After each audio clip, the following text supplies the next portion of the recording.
Hi, my name is Professor Jack Holland. I am one of the editors in a big team of Leeds editors for the British Journal of Politics and International Relations. And I'm here today to interview Dr. Georg Löfflmann as a guest editor of a recent special issue into populism and foreign policy. So thank you for joining.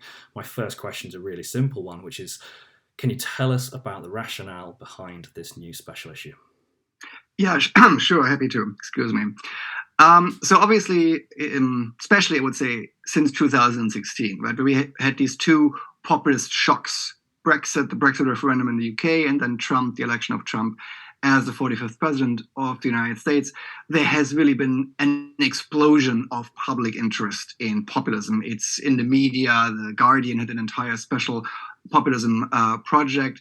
And of course, that massive surge also applies to academia. Now, populism studies itself, of course, goes back decades, and populism as a phenomenon really is nothing new when we think about the U.S. context. The 19th century, the Populist Party, the Farmers Alliance, the Know Nothing Party.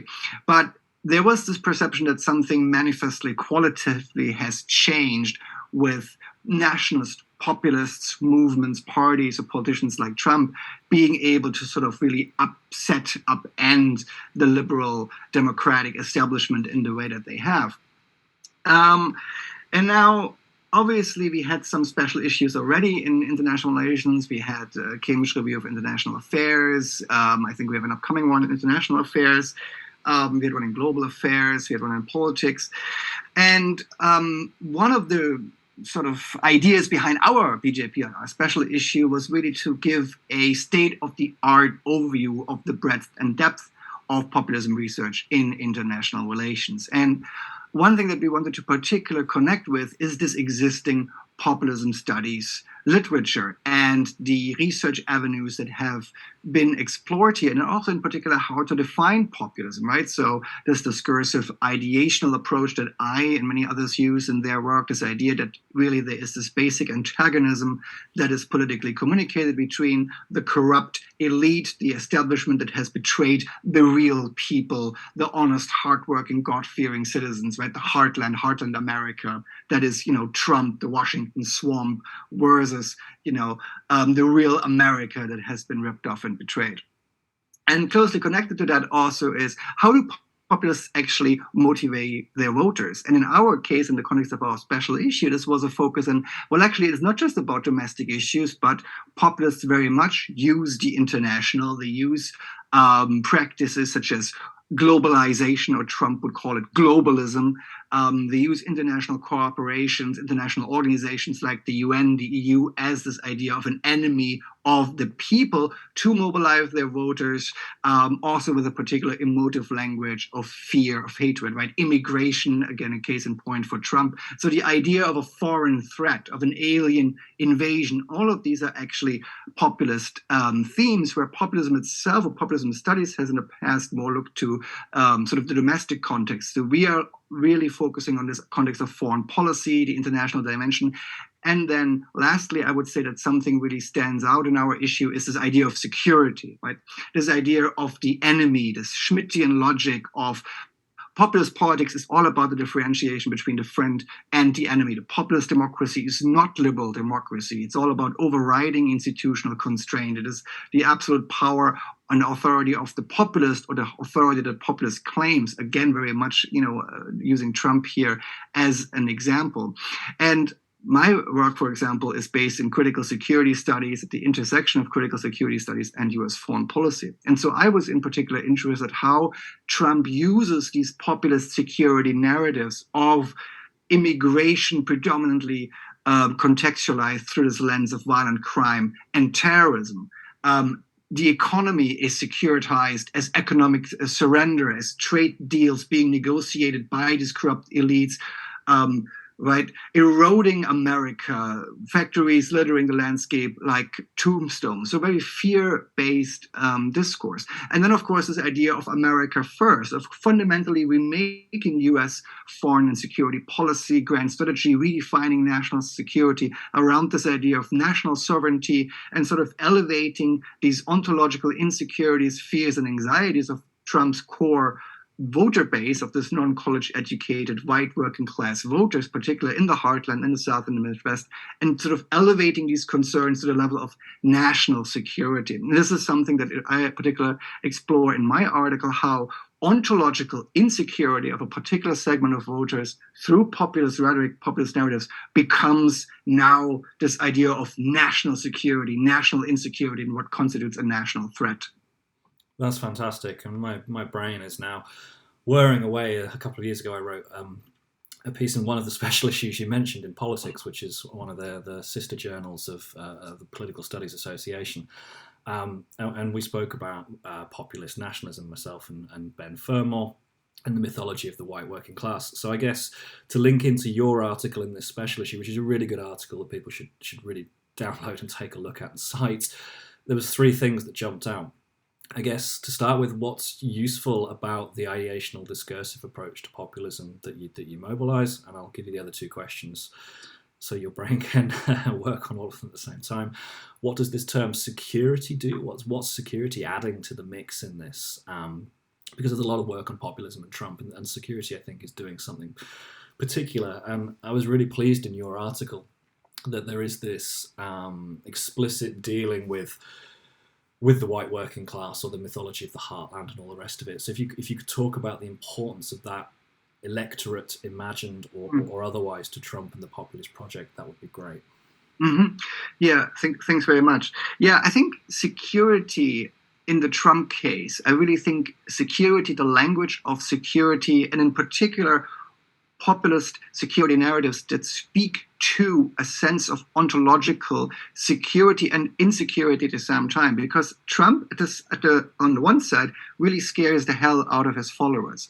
His entire rhetoric is filled with anecdotes about violent, unauthorized migrants that have crossed the border into the United States and have violated, killed, murdered innocent Americans in their homes, and then at the same time their jobs have been lost to outsourcing, their factories going to Mexico. Right? So it's this anxiety about globalization. That's the insecurity, or the insecuritization, if you will. You're actually making your core voter base actively afraid and fearful of these conditions. But then at the same time, he also reassures them.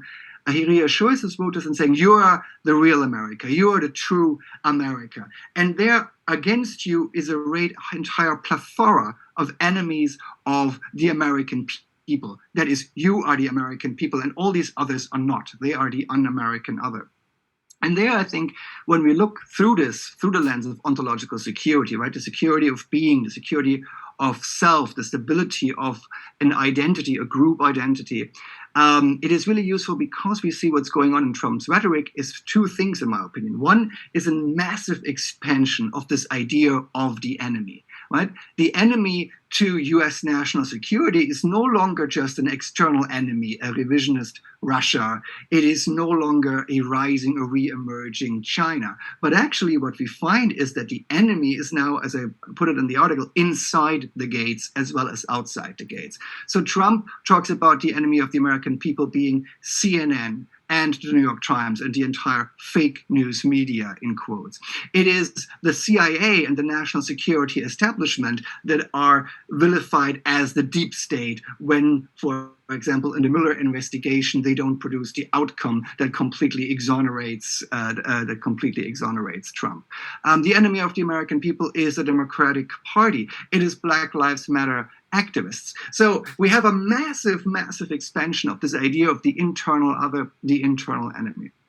And then at the same time, again, when we look to this populist security imaginary, as I call it in the article, we have a shrinking down or minimization of the idea who actually constitutes the national self, who constitutes the inside, right? One of our core principles in international relations, particularly in constructivist IR scholarship. And here we find actually that it is not really national identity so much as the foundational concept, Dave Campbell writing Security, for example, but it is the popular identity of that heartland America, of that non-college educated working class core constituency. For Trump, that is just his people, and that is the only people that matter, the only people that counts. So when he talks about Black Lives Matter, for example, he doesn't talk about the legacy of racism. He doesn't talk about slavery, of healing historic wounds. He mobilizes a divisive rhetoric of declaring Black Lives Matter anarchists and cultural Marxists, threatening violence on the streets, and he only talks to his core constituency, mobilizing this law and order narratives. So he really is not a president of all Americans. He's only a president of his America. And his entire mobilization strategies, security narratives, policy legitimation is only focused on that segment of the United States. Thanks. That's fascinating. And I have several more questions I'd like to ask you about that. But we could go on talking about Trump and populism and security for quite some time, and what I want to do is draw attention to the range of work that's in this special issue on Trump and beyond, because I think it's a really, really strong special issue, and I want to shine a bit of a spotlight on it. So I think all I'm going to do is tee you up by saying, can you talk us through how it is that you put this together and some of the individual contributions from the other papers in the special issue? If you can give us 2 or 3 key points on each to talk us through it, and then I'll zoom in on a couple that have already generated some attention online. Sounds good. So to start with, are you happy on Daniel Weiner's The Populist Way Out? Can you tell us about this article, please? Yeah, absolutely. So I think one of the strengths of the special issue and sort of the breadth of populism research that is ongoing by all these fantastic colleagues in IR is also to identify some common themes. And I would argue that one of the common themes that we are trying to work out in the special issue is actually this interlinking of the domestic and the international sphere.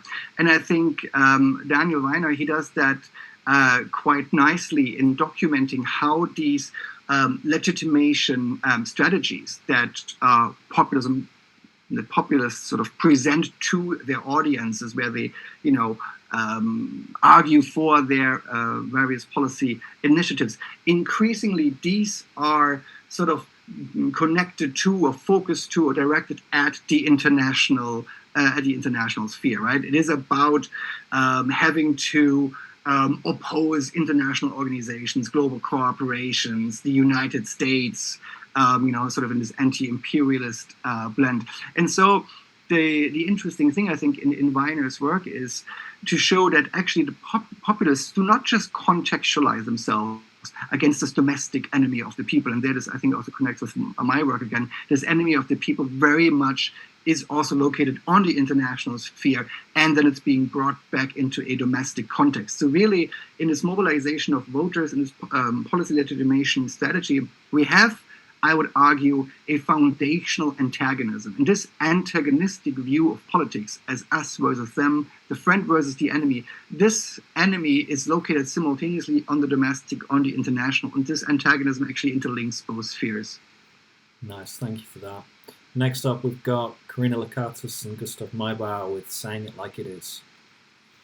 Yeah, I think there one of the strengths of that paper is in particular that we're taking a closer look at populist rhetoric, right? How do populists speak to their audiences? And I think this also goes a little bit into the entire performativity of populism, like Moffat's work, for example. How do populists sort of declare themselves to be authentic, a man of the people, or a defender of the popular interest? Because when we think about, Boris Johnson and Donald Trump, I mean, these are products of a quintessential establishment. Boris Johnson, went to Eton, Oxford, obviously. Donald Trump, the quintessential 1980s, Gordon Gekko, greatest good capitalist par excellence with his golden elevator. But then rhetorically, they actually managed to make themselves into the outsider to the establishment. And I think the strength of Maybauer and Lakatos' paper is to show the discursive and rhetorical devices that they are using in order to present themselves as the man of the people. Thanks, that's really great. We come now to the piece that has generated the most online interest so far, and I think I would have put my money on that when we first put this together, and that's the piece on anti-Semitism in the Global Populist International by Yelena Subotic. Can you talk us through this piece, please? Yeah, so this idea, one of the ideas behind Yunan's paper was, what do all of these populists, movements, parties, politicians actually have in common? Because populism, or nationalist populism in this sense, is of course quite heterogeneous in a certain way, right? Ernesto Laclau said that populism is this empty signifier. I can essentially project everything and anything onto the populace, the will of the people, these populist rhetoric. So some political scientists said that populism is kind of this inherently contested or fragmented concept. However, there are also some common ideational sources, right? Nationalism, nativism. And as Jelena points out, there is a lot in these contemporary nationalist populist movement that is very old. When we think about, anti-Semitism as one of the original conspiracy theories, if we think of it as one of the original animating, unifying features of the European right, or even right parties internationally.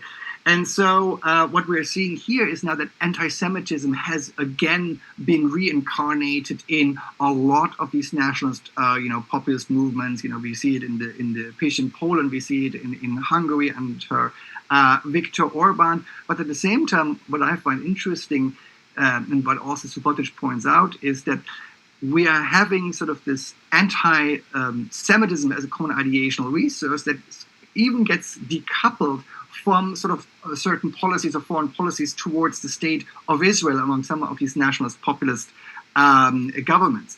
So, because in a certain way, Israel, especially in Benjamin Netanyahu, also presents something of a nationalist government with some sort of common ideational resources. So an interesting also cleavage here that again shows also how anti-Semitism, I would argue, is in fact an empty signifier that various populist movements and parties and so forth can actually use again as a mobilizing device, and also what they have as a common ideational resource where they connect on the international sphere with each other. Thanks. I found it, a really powerful but really careful article that didn't need to overreach in its claims in order to put out a powerful and enduring argument. So it's one I would encourage people to take a look at. Next up on my list is Populism and the Politicization of Foreign Policy, which is by Destrade, Plagerman, and Tash.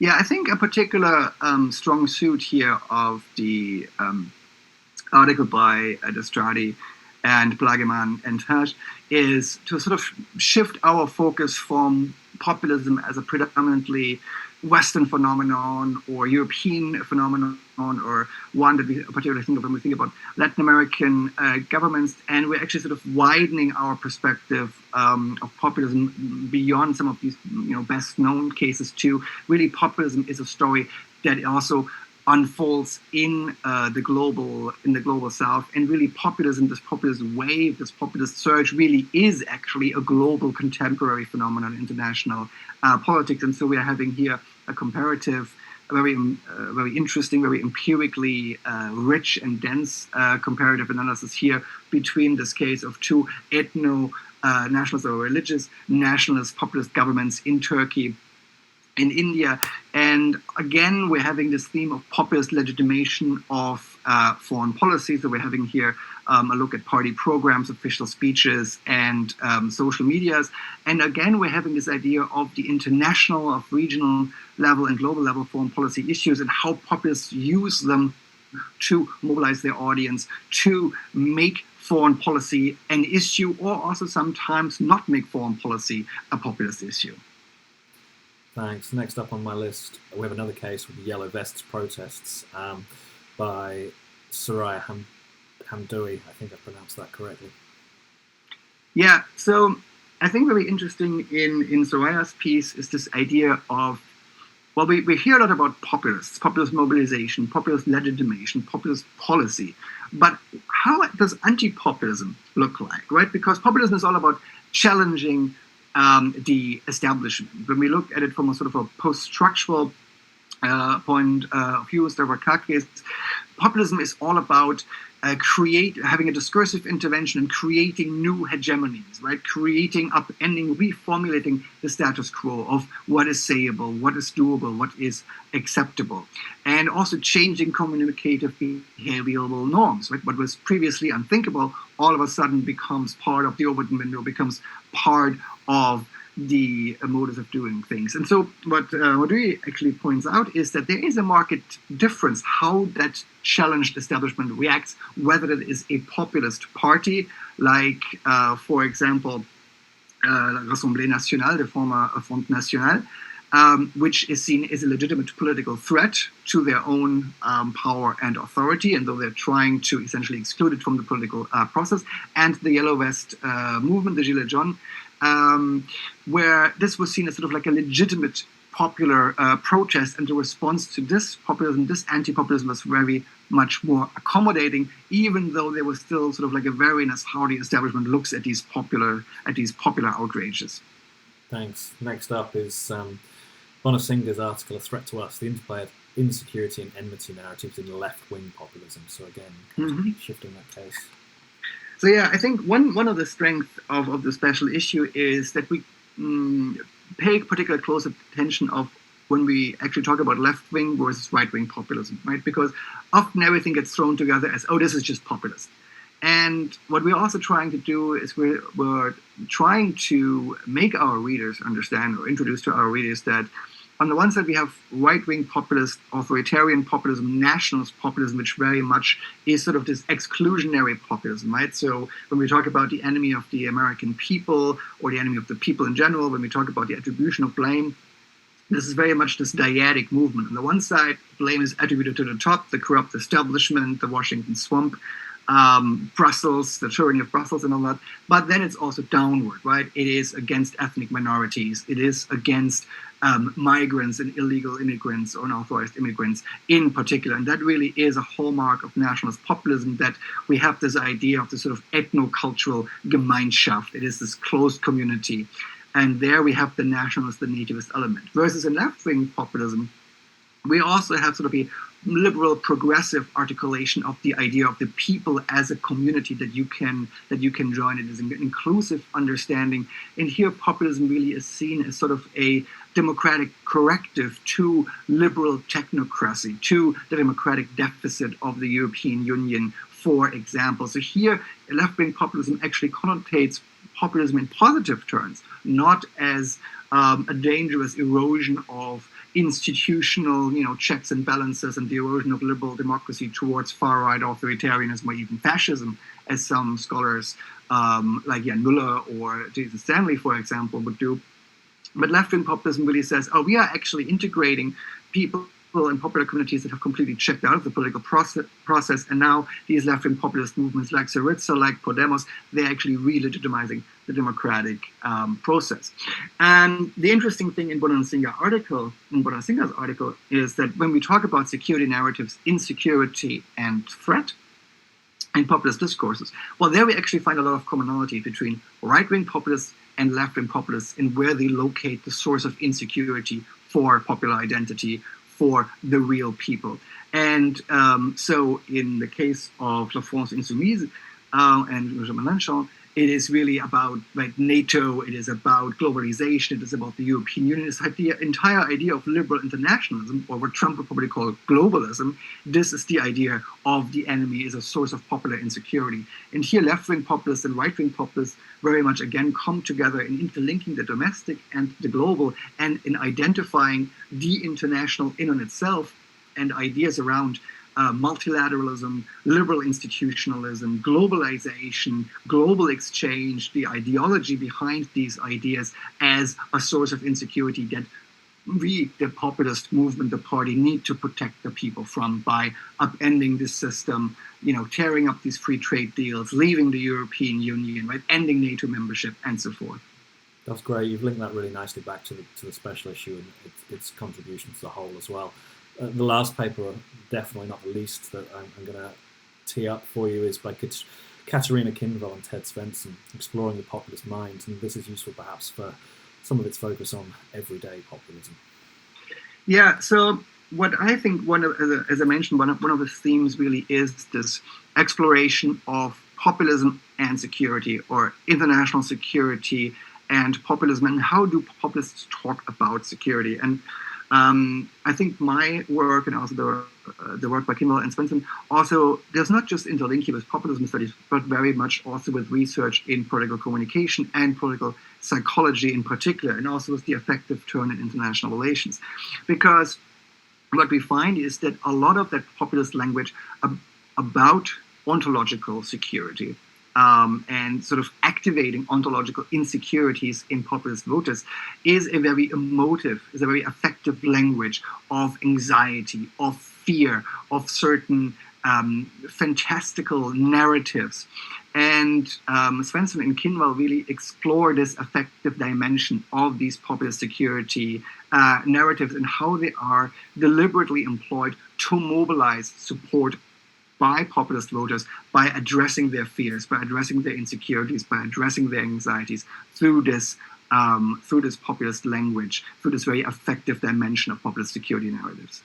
That's fantastic. Thank you very much. I'm going to bring things to a close just by reiterating that this is a really nice, tight, coherent special issue that does a lot of key things across populism and foreign policy, and it dovetails with some of those other special issues we've seen, such as the one in politics and one in global affairs, Cambridge Review of International Affairs as well. So if you're writing on populism and or Trump, you can do a lot of your literature review with reference to these special issues. And hopefully I think this one does some of that theoretical work that sometimes comes as a critique of research on Trump and our contemporary populists in isolation. It does some of that heavy lifting theoretical work and contextualization. So well worth a look. Thanks very much for your time, Georg. I appreciate that. And thank you for your editorship of the special issue. Oh, thank you. I'll just hit stop.